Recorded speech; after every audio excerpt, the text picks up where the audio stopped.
I became a casting director for an entertainment company. It seems as though the word is out that I'm now a casting director for this company called Innovate Entertainment, and that is true.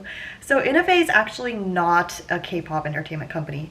We're based in the US and we're planning on making a US girl group very, very soon. I'm working there and I'm seeing audition videos every single day, evaluating people, I guess also doing second round auditions with people, doing monthly evaluations. It's quite like a really fun job and something that I think is very aligned with what I'm doing right now. And I wanted to share some tips, also some things that I've been seeing, some patterns that I've been seeing, and also things that definitely can be applicable for your audition. But before all that, I just want to quickly mention, if you are interested in auditioning and being a part of a girl group in the US, then consider applying for Innovate. I'll leave the link down below. Currently, we're really looking for main vocalists. So we have this main vocalist audition.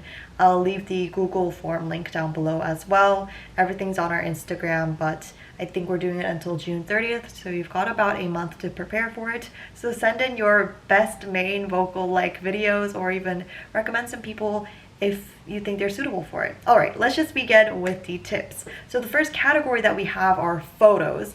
Man, this one, I thought it would be really like easy, like girl, just choose the best photos of yourselves, but no, a lot of people actually struggle with taking a good photo and also choosing the right photo for your audition. So I do have this video where I generally explain how to take the photos, like all three versions, but here's some guider points if you already know the basic, the usual. So I know I say don't smile in your photos, but I don't mean like look dead in your photo. You know what I mean? Like don't smile like that, but just like a small smile like this is good. You know, you still want to look happy and lively, so kind of see where that line is drawn, I suppose. Just don't smile with your teeth and you should be good. If you look a little bit too still, like I know it doesn't look great on some people, so just keep that in mind. Okay, now let's go on to the full body photo. So this one, again, really tough to take, I would say. A lot of people actually just end up doing a self-timer one on their phone and just like put it on the ground, and then the angle is like kind of up, so it just looks a little bit awkward, like you're looking down at the camera. I recommend not doing that. If you can, just ask someone else to take it for you and it should look fine.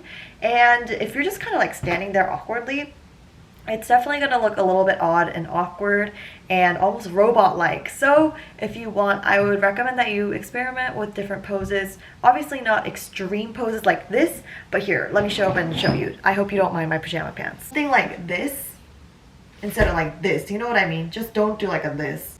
I think one of our current trainees did one where she's like hand in pockets of her jeans.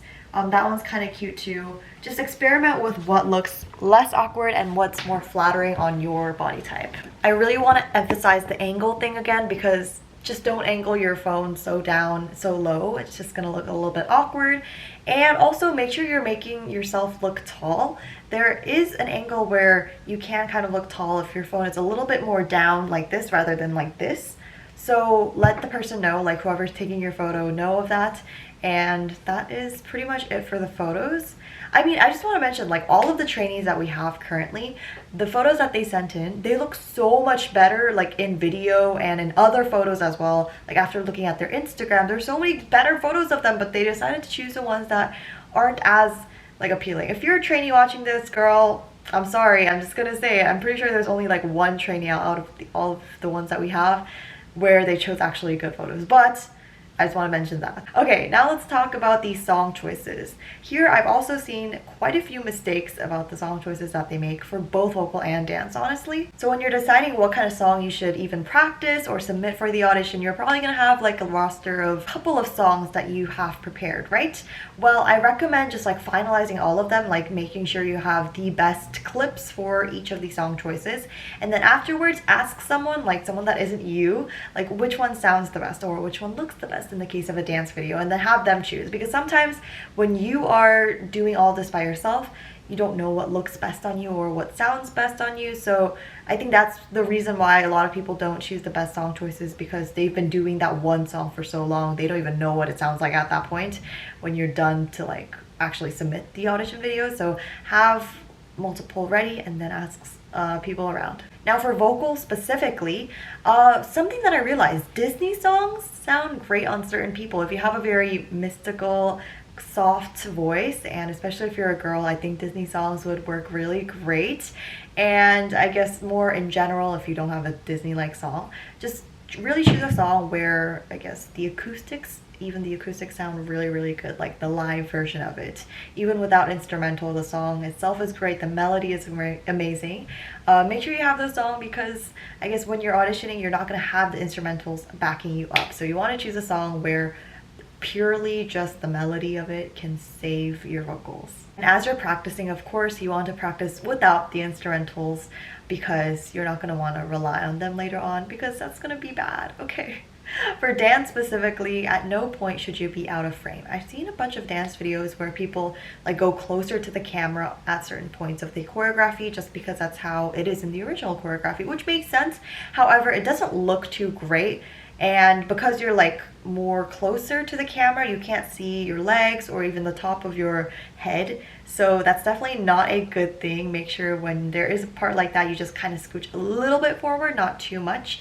And I don't know, there's this one video that comes to mind where this girl was doing like a lap around the camera like that. That just makes no sense. You're just wasting your time at that point, because if you're using your video time for something like that where you're not showcasing your talent well and you're just kind of wasting it, the judges are not going to be interested. And first impressions for both vocal and dance are so important, you guys.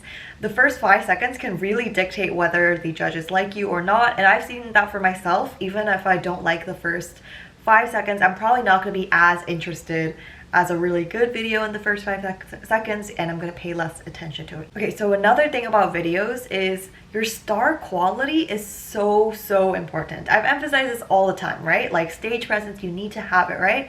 But I want to specifically talk about your star quality, like the vibe, the aura that you give off in your videos. And this can go for both vocals and dance, but if you're just kind of singing a song, nothing much, they aren't going to accept you. If you're just dancing to a choreography, they aren't going to accept you. You have to really make a connection to the song choice that you're doing, have facial expressions, and really just seem like you really enjoy whatever you're doing.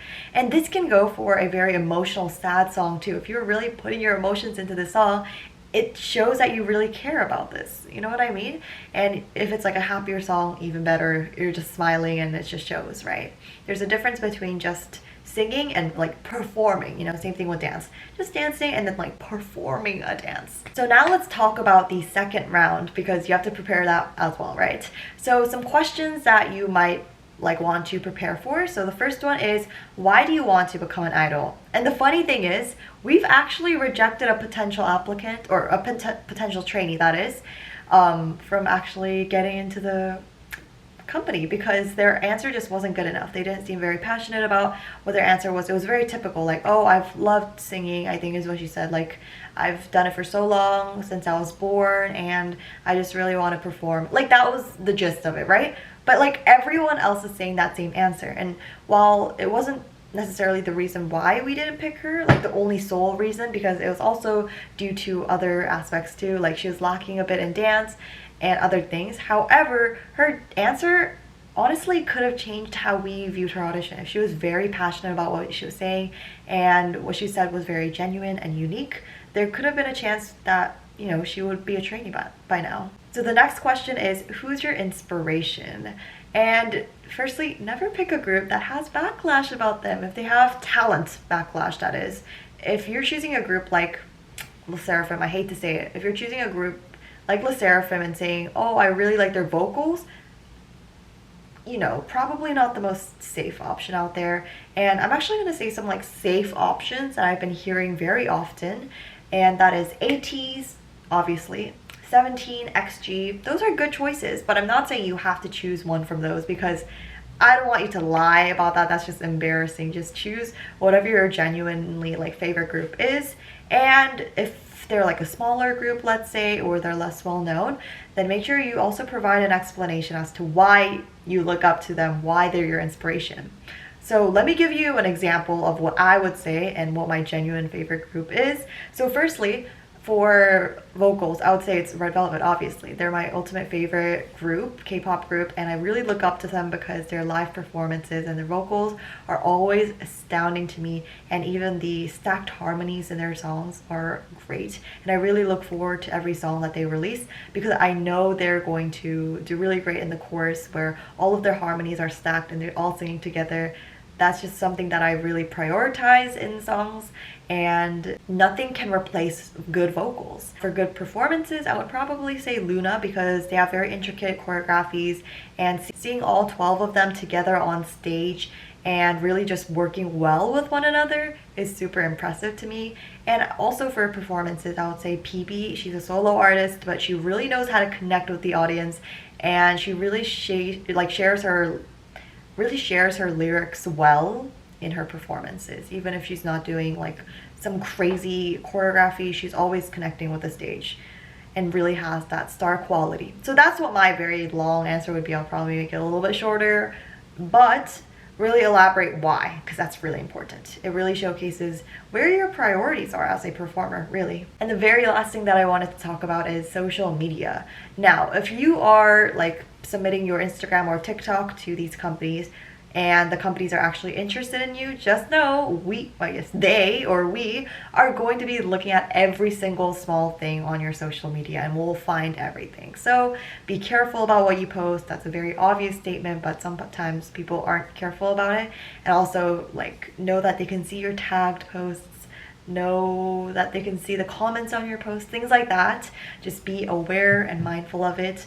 But I think those are all of the takeaways that I have. I'm sure I'll get more as time passes, and maybe even, you know, when we get closer to the final debut group. Actually, a thing about Innovate Entertainment is that we're not going to train them for like 5 years and then have them debut. No, we're actually going to debut them. And again, if you guys are main vocalist potential people, yeah, please audition. I'd love to see your submissions, and that is all for this video. Thanks so much for watching, and let me know if you have any other questions because I'm a casting director. Okay, bye.